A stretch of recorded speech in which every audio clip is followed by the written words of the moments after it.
Hi everybody, today I'll be discussing the topic genetic code. The important COHAS questions in this topic which has come is codons and define genetic code and mention its features. Now, if you're asked a definition of the genetic code is a set of rules by which the information which is encoded in the genetic material is translated into proteins by living cells. So this is how you define the genetic code. It is a set of rules by which the information which is encoded in the genetic material, that is the DNA, is translated into proteins by living cells. Now the first question was on codons. So let's see what are codons. Now you know that the information in DNA is in the form of a triplet of bases. So if you look at the figure on the right, you can see that the first codon is made of a triplet of bases. The triplet of bases are GCU. Second codon is made of the triplet of bases ACG, and so on. The third codon, fourth codon, etc. So the message in this codon is first transcribed into RNA, mRNA, and then into proteins. Now, every triplet codon in the DNA molecule would be specifying one particular amino acid in the protein molecule. So, as you know, the DNA is made up of 4 bases. The 4 bases are adenine, thymine, guanine, and cytosine, that is ATGC. So, it is a 4-letter language. The translation would involve conversion of this 4-letter language of bases into the 20-letter language of amino acids.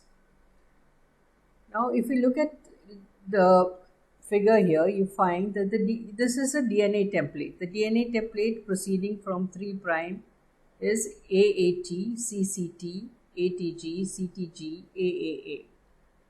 Now, when it is transcribed, so from the 5' end, you read the mRNA as A corresponds to U, the complementary base.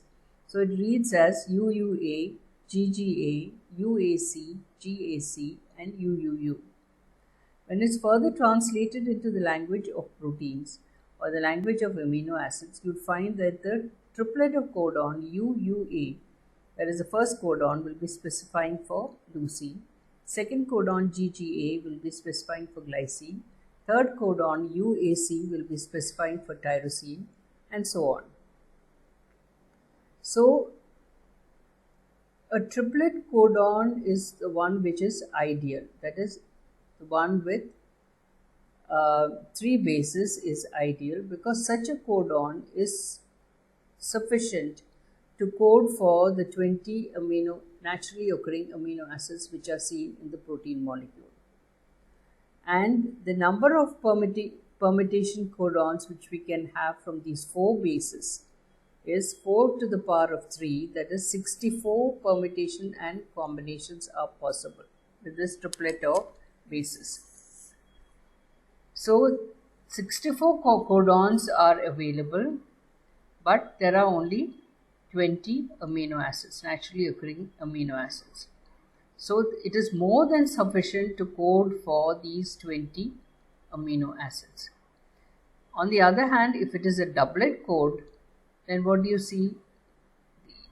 If it is only made up of 2 bases, the permutation combination would be only 16 doublets, which is inadequate to code for the 20 amino acids that we see in a protein molecule. So, the genetic code is a series of codons, and it's read one triplet at a time. It is considered to be redundant because certain amino acids may have more than one codon. So the 64 possible codons are there, but only 20 naturally occurring amino acids. Now three codons do not specify for any amino acids, and they are known as the stop codons or the termination codons like UAA, UGA, and UAG. They don't code for any particular amino acids. So the remaining codons are 61 codons. So 61 codons can code for 20 amino acids. So there is a possibility that one amino acid can be coded by more than one codon. So one particular amino acid may have more than one codon. Terminating codons, what are the terminating codons? They are codons which do not specify for any particular amino acids, and I told you they are UAA, UGA and UAG. Then you have to mention what are initiator codon. Initiator codons are the ones which initiates the process of translation. For example, AUG is an initiator codon, and it is also the codon for methionine in the case of translation in eukaryotes. In a few cases, GUG may also act as an initiator codon. Now, what are the characteristics of the genetic code? Firstly, it is degenerate. So, you have to write all these points if you are asked the features of the genetic code or the characteristics of the genetic code. One is it is degenerate. That means you can have more than one codon for the same amino acid. Why? Because we have 61 permutation combination with the 4 available bases that we see in the DNA molecule. So 61 codons for 20 amino acids. So some amino acids may have multiple codons. For example, serine has got 6 codons. But methionine has got only 1 codon. Tryptophan has also got only 1 codon. Now, third nucleotide in a codon is less important, and this accounts for the degeneracy. Second point is that it is unambiguous. Though there are 6 codons for serine, any of these codons, if you see any of these codons, it will only specify serine. So there is no confusion. There is no confusion, or it is unambiguous, because if you are given a specific codon, it will only code for serine and for no other amino acid. The genetic code is non-overlapping. That is, the reading of the genetic code during protein synthesis does not involve any overlap of codons. Okay, it goes from one codon to the other without overlapping of any codons. They are consecutive in nature.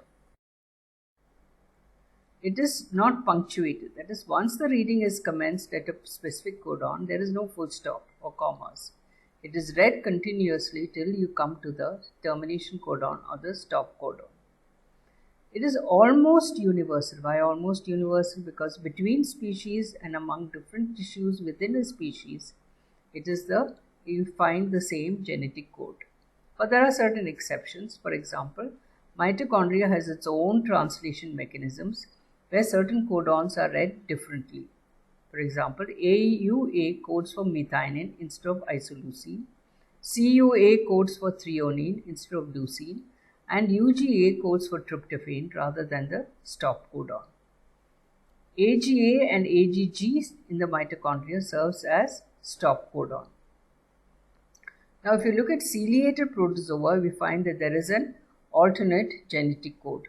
So, for these reasons, it is considered to be almost universal. Now, what is the wobble hypothesis? Now, as I told you, the degeneracy of the genetic code lies in the last nucleotide of the codon.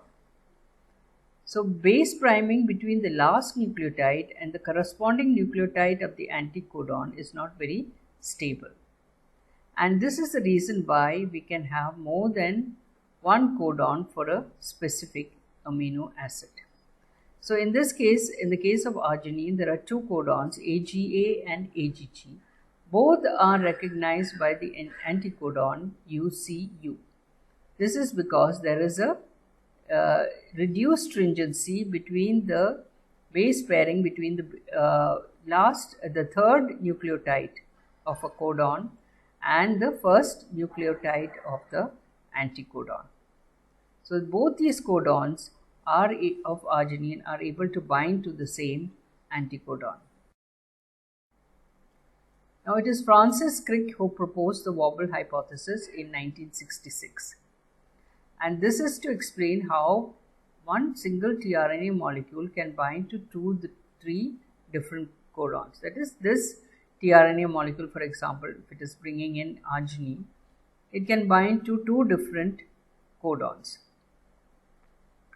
Now, the essential features of this hypothesis is that the first 2 bases in the codon will form a standard Watson and Crick base pair with the last 2 bases in the anticodon. But there is a certain amount of play or a wobbling in the base pair between the first base of the anticodon and the third base of the codon, and this permits non-standard base pairing. When the first base of the anticodon is C or A, the base pairing is very specific and only one codon is recognized. When the first base is U or G, the binding becomes less specific and 2 different codons may be read. So, at the 5' end of the anticodon, the first base is G, then it can be recognized by U or C of the codon. Similarly, if it is C, it can be recognized only by G. If the first base is A of the anticodon, it will be recognized only by U. And if it is the first base is U, it can be recognized either by A or G. So this figure very nicely shows how in the case of leucine, there is a reduced stringency or a wobble between the third base of the codon and the complementary nucleotide in the anticodon. So in figure 1, you can see a normal base pairing. Okay.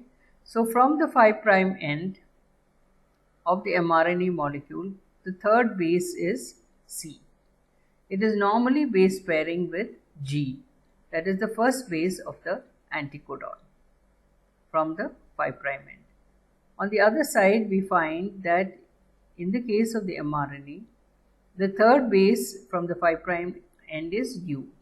U should actually base pair with A, but there is a wobble here, and you find that the first base with which it pairs in the case of the anticodon is U is pairing with G. So this explains the reduced stringency between the third base of the codon and the complementary nucleotide in the anticodon, which is called as wobbling. So actually, leucine has got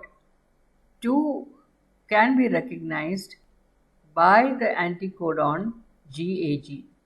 The 2 codons of leucine which is recognized by the anticodon GAG are CUC and CUG.